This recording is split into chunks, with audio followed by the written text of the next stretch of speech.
আজকে একটা মজার বিষয় ছিল যে আমাদের যে টিমের মেসোয়ার আনোয়ার বলতেছে, ভাইয়া তুমি আজকে 4 উইকেট নাও। আমি চাচ্ছিস যে তোলার কাছে বেশি 4 উইকেটও ধরতে পারে, এই 7 উইকেট পেয়ে গেছি আজকে।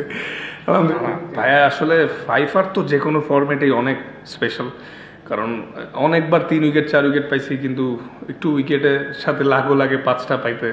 আলহামদুলিল্লাহ, এটা আমার জন্য একটা বড় পাওয়া, এবং যেহেতু আমি বাংলাদেশের ছেলে, বিপিএল একটা হিস্টোরিতে আমার নাম থাকবে খেলা ছাড়ার পরও, এটা আমার জন্য একটা বড় প্রাউড মোমেন্ট। না আসলে যেহেতু একজন আমি খেলোয়াড়, যেহেতু তো আমি যখনই খেলতে নামি সেরাটা দিয়েই করতে পারি, চেষ্টা করি। এবং আমার কাছে ভালো লাগছে যে এইবার বিপিএলের কন্ডিশনটা স্পোর্টিং, যেটা হইলে আমাদের ক্রিকেট উন্নতি হবে। বোলিংও ভালো করলে ভালো হয়, ব্যাটসম্যানও সেট হলে রান করতে পারে, এটা হইলে আমাদের জন্য ইন্টারন্যাশনাল আমরা বেনিফিট হবে ফিউচারে। না আসলে দিন শেষে আমি যখন ভালো করি বা উইকেট পাই, আমার ছেলে আমার বাবা এরা অনেক খুশি হয়।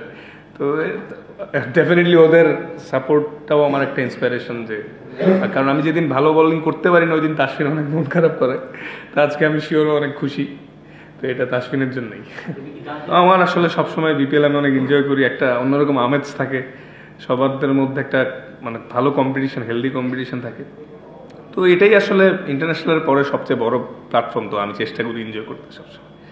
আমার স্বপ্ন লেজেন্ডারি ফাস্ট বোলার হয়ে কেরিয়ার শেষ করা, যাতে অনেক উইকেট পাই।